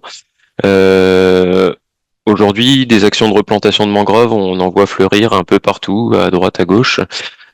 Parfois dans des environnements qui continuent d'être dégradés puisqu'aucune action n'a été menée en amont pour régler la source de cette dégradation, alors qu'il s'agisse de pollution, de piétinement, d'augmentation des intrants en eau douce. Et donc voilà, on tombe sur des actions qui parfois se veulent être des actions de compensation, qui se révèlent complètement inefficaces puisque non adaptées au milieu, ou plus exactement parce que le milieu n'est plus adapté à recevoir ces espèces qui étaient présentes à l'origine. Ça reprend ce que Héloïse disait, c'est pas parce que historiquement on a telle espèce de coraux sur un lieu que cette espèce ou que ces espèces vont être aujourd'hui celles qui vont le mieux coller à cet espace. Donc c'est c'est un des points majeurs sur lequel il faut déconstruire un petit peu les idées. Il y a eu aussi pendant des années des incompréhensions sur le rôle de certains types de végétation, peut-être lié aussi au paysage de carte postale que véhiculent certaines espèces végétales. Je pense notamment au cocotier, la fausse idée que le cocotier maintient le sable avec son système racinaire. Finalement, voilà, il ne vaudra jamais les espèces endémiques qu'on va retrouver sur ces espaces. Ça reprend l'expérimentation de la Réunion aussi, avec des espèces qui participent de l'image idyllique de nos outre-mer, mais voilà, qui ne sont plus aujourd'hui des solutions à mettre en œuvre et qui pourtant, alors bien heureusement, on en voit de moins en moins de ce type d'opération, mais on a quand même quelques communes qui, dans leur projet d'aménagement, vont planter des cocotiers en se disant que ça va préserver leur littoral de l'érosion. Alors voilà, c'est une des fausses idées qu'il faut déconstruire. Et puis il y a aussi, et ça reprend ce que Virginie a dit, hein, c'est de travailler sans se concerter, mais surtout sans informer et sans faire comprendre aux populations ce qu'on cherche à mettre en place, nous en tant que porteurs de projet ou gestionnaires. Parce que les solutions fondées sur la nature, pour être efficaces, à mon sens, elles ont besoin d'être comprises. Parce que travailler sur l'acceptabilité de ces solutions, c'est avoir le soutien de la population dans la mise en œuvre de ces solutions. Leur faire comprendre que c'est leur rôle aussi à eux, sans aller jusqu'à de la replantation d'espèces ou de la restauration écologique. En fait, le maintien du bon état écologique des écosystèmes, notamment des mangroves, puisque c'est ce que moi j'ai sur mon site en Martinique, faire comprendre aux populations par des actions parfois très simples, hein, de la communication, de la pédagogie. Voilà, pour moi c'est un élément hyper important qu'il faut surtout pas oublier dans les actions de solutions fondées sur la nature, c'est d'informer sur les bénéfices, les co-bénéfices qu'ont les populations à préserver les écosystèmes littoraux. Voilà, pour moi c'est les deux éléments sur lesquels je souhaitais revenir en termes de fausses bonnes idées, de se dire que il suffit de replanter des palétuviers ou de bouturer du corail pour que ça soit du 100%, que ça marche à tous les coups. Voilà, non, c'est pas le cas. C'est une réalité à laquelle on est confronté, mais ça ne marche pas à tous les coups. Donc voilà, il faut s'armer aussi parfois de patience et ne pas forcément attendre de résultats immédiats, puisque un écosystème, ça demande de s'adapter, ça demande d'évoluer, et qu'on lui laisse le temps d'évoluer pour qu'il remplisse pleinement ses fonctions. Merci Antoine. Julien, je sais que tu es raccord avec pas mal de propos qui ont déjà été dits. Est-ce que tu souhaites compléter sur les fausses bonnes idées de ton côté? Ouais, évidemment, évidemment, je suis raccord. Moi, je m'en étais noté deux. Une qui consiste à penser qu'il suffit de réintroduire une espèce pour déployer une SFN, mais ça rejoint de manière assez directe ce que vient de dire Antoine. En général, on a un peu une solution de facilité qui consiste à dire, je vais remettre des palétuviers, je vais remettre des coraux. La maîtrise de la pression à l'origine, elle est un petit peu occultée. Là, je mets deux exemples sur des projets. Un, c'est sur de la restauration de récifs d'huîtres plates avec une vocation à terme de dissipation des processus érosifs. Ce dont on s'aperçoit, c'est que la pression dominante sur ce type d'espèces, donc c'est en Bretagne, c'est pas en Outre-mer, mais la pression dominante est une pression de prédation par une espèce qui s'appelle le bigorneau perceur. Et en fait, en élevant les récifs de captage pour capter les naissins et structurer en fait simplement avec une structure filaire le récif huîtrier à venir, on arrive à réduire cette pression, non pas à la supprimer, mais simplement ça suffit à capter les naissins et à favoriser la réinstallation de cette espèce endémique qui finira par produire son bénéfice à la côte. Pas besoin d'aller réintroduire nécessairement de l'espèce. En fait, la dynamique naturelle se fait seule. De la même manière, alors on l'a évoqué sur les mangroves, c'est le cas à Mayotte. Là, c'est le cas sur l'image qu'on a en bas à droite sur la restauration d'herbiers. la contrainte hydrodynamique peut être un frein au déploiement d'une SFN. Quand on a un front de mer qui est en érosion, comme c'est le cas sur la baie de Soulou à Mayotte ou sur la baie de Chiconi, en fait, c'est illusoire d'imaginer, en réintroduisant de jeunes plantules, restaurer une mangrove sur ce site-là. Ces sites, ils sont connectés écologiquement. Il y a déjà des propagules qui arrivent, donc propagules, graines en l'occurrence, ou fruits. Il y a déjà le matériel génétique sur place qui permet en fait à la mangrove de se développer. Si elle ne le fait pas, c'est qu'il y a une problématique ailleurs. Donc je pense que la fausse bonne idée, c'est d'imaginer, soit par économie de moyens, soit par économie de temps, que la réintroduction de l'espèce qui était là auparavant va se faire tranquillement et va rencontrer le succès, puisqu'elle était là, on peut la réintroduire. C'est d'ailleurs, enfin, on parlait un peu plus tôt des sujets de bassin versant, et ça m'y fait penser, la maîtrise de la pression, elle impacte aussi la performance de la SFN. On a un projet aux Philippines sur lequel on a des sujets de submersion avec du reprofilage de fleuves. En fait, quand on a une inondation d'origine terrigène dans un contexte de tempête, donc de mousson typiquement, on a une surcote, donc le niveau marin qui augmente. En parallèle, on a des crues, donc en fait, on a le niveau d'eau qui augmente de partout. Et cette augmentation globale du niveau d'eau, elle engendre en fait une perte de la performance de la SFN, puisque la SFN se retrouve sous l'eau plus qu'habituellement, et donc en fait, en l'occurrence la mangrove, tous les réseaux racinaires qui permettent de maximiser sa dissipation énergétique, ils sont trop bas dans la colonne d'eau, et en fait on a des vagues qui viennent déferler, qui viennent donc submerger cette mangrove, la SFN, qui perd son efficacité. Donc à l'échelle du bassin versant, je refais une parenthèse, mais la gestion, en l'occurrence dans le cadre de la compétence GEMAPI des écoulements, permet non seulement de favoriser, enfin de garantir, en tout cas d'optimiser la viabilité d'une SFN, mais également de garantir sa performance en ayant une bonne gestion des crues, par exemple.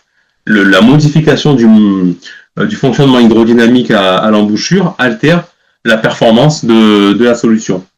Et le deuxième point, la deuxième bonne idée, c'est la SFN, c'est la solution pas chère. C'est de se dire, finalement, aujourd'hui, on n'a pas vraiment les ressources ni les moyens pour mettre en place un brise-lame, quel qu'il soit, pour protéger la zone. Finalement, on va aller replanter de la mangrove, ou on va aller mettre en place des récifs artificiels ou je ne sais quoi. C'est pas une bonne idée parce que la SFN, c'est pas une solution pas chère en fait. Effectivement, on peut avoir des coûts de mise en œuvre qui sont inférieurs à ceux d'une solution de griffe traditionnelle. Par contre, et Virginie l'a bien souligné, elle nécessite une gestion.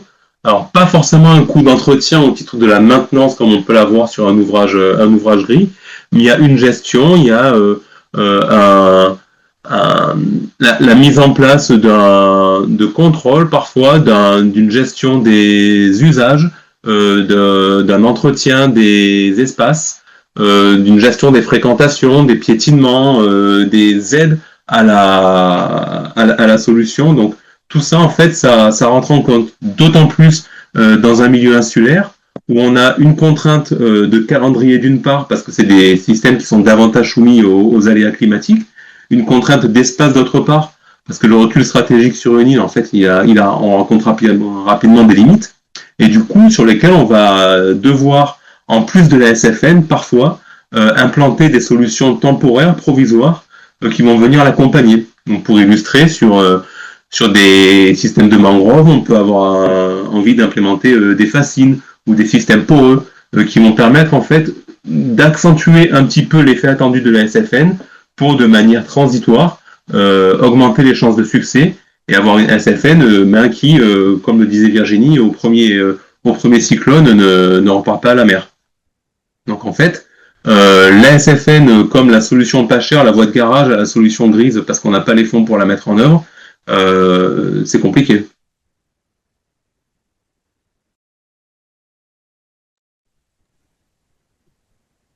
Eh bien, merci. Ouais. Vas-y, Astrid, pardon.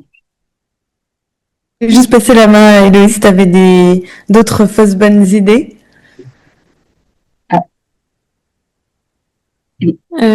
Moi, pardon, Élise, elle avait déjà pris la parole au tout début. Ouais. Nous exposer. Mais si tu as des compléments, n'hésite pas. Non, après, vu qu'on s'était tous concertés, je savais que on allait tous balayer les fausses bonnes idées, on était tous plus ou moins d'accord. Après, il y a juste dans une des choses qui a été dite par plusieurs d'entre nous, par rapport à l'acceptation locale, il y a aussi l'appropriation de maintenir après les solutions fondées sur la nature. Parce que l'acceptation, c'est une chose, mais voilà, si on veut que ça se maintienne sur du long terme et que ce soit durable, il faut que ce soit aussi après quelque chose qui soit géré localement par des gens qui sont là tout le temps, quoi. Donc ça aussi, dans certains territoires, ça peut être aussi un défi et ça peut être quelque chose voilà, si c'est sous-estimé, c'est voué à l'échec aussi, quoi. Je voulais juste rajouter ça.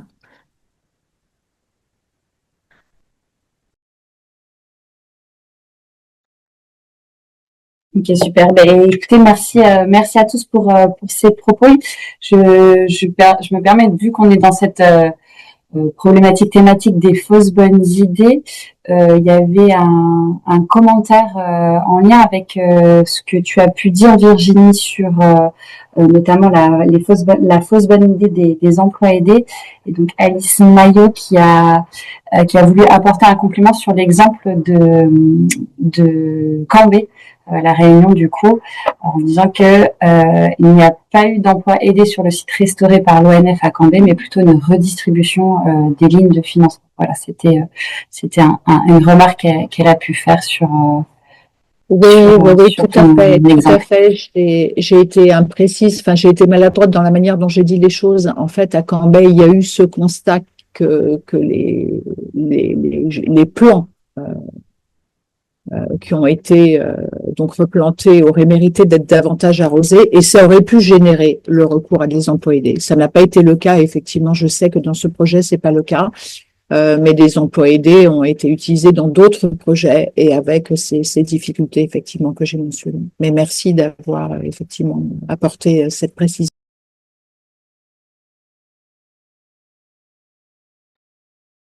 N'hésitez pas à poser vos questions via le chat, la boîte questions et réponses. Il y avait un autre élément de Mandine concernant les sargasses, donc Virginie, que tu as évoqué aussi, qui en effet impactent fortement nos littoraux, mais qui peuvent être, comme tu l'as souligné, un atout, alors évidemment pas partout, mais un atout sur certaines plages pour faciliter la création sédimentaire. Je ne sais pas si vous avez d'autres questions à poser à nos intervenants. Sinon, peut-être un point qui me semblait intéressant, on parlait de l'adhésion de la population. J'aimerais bien, Antoine, que tu nous parles, si tu veux bien, de l'utilisation de l'art qui peut faire le lien entre ces projets de solutions d'adaptation fondées sur la nature et les riverains.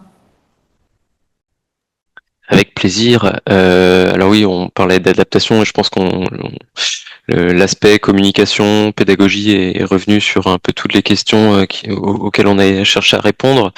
Simplement dans le cadre du projet Life Adapto Plus sur le site de la Baie de Fort-de-France, nous on a choisi de s'orienter beaucoup vers le lien entre art et science pour amener directement à la population en fait les informations et la connaissance scientifique à travers des médias un petit peu différents de ce qu'on pourrait avoir l'habitude de côtoyer quand on fait de la recherche ou quand on est gestionnaire, puisque pour les gestionnaires qui connaissent bien ces situations-là, on a tout un ensemble de documents, de rapports, de synthèses qui s'accumulent sur nos bureaux et qui parfois sont difficilement ingérables comme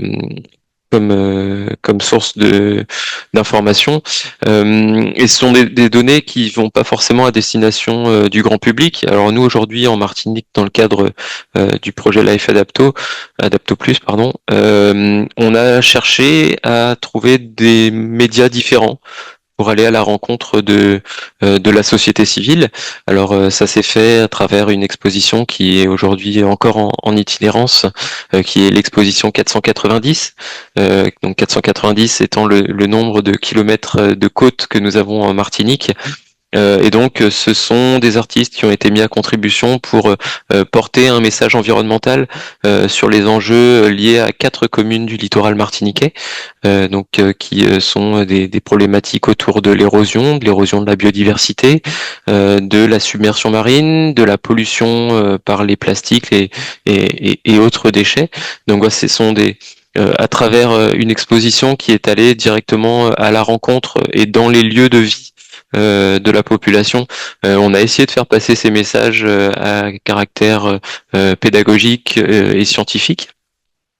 Dans le cadre du projet, on a également la volonté d'aller à la rencontre du public scolaire, puisque notre jeunesse sur les littoraux, quel qu'il soit, c'est la relève de demain, c'est notre plus gros levier d'action aujourd'hui, à mon sens, en termes de politique environnementale, puisque un public qui va être formé, c'est un public qui va être sensibilisé et qui va agir en fait dans le bon sens, qui va communiquer sur les bonnes actions, les bonnes pratiques auprès de leur famille, qui ne sera pas forcément elle sensibilisée à ces problématiques-là. Donc nous, on va essayer de réaliser des ateliers d'écriture prospective en demandant à des collégiens, des lycéens d'imaginer le littoral de la Martinique à l'horizon 2100 par exemple, en prenant en considération la hausse du niveau marin, l'évolution des écosystèmes, en fonction de différentes politiques publiques qui pourraient mener à la dégradation ou à la restauration des écosystèmes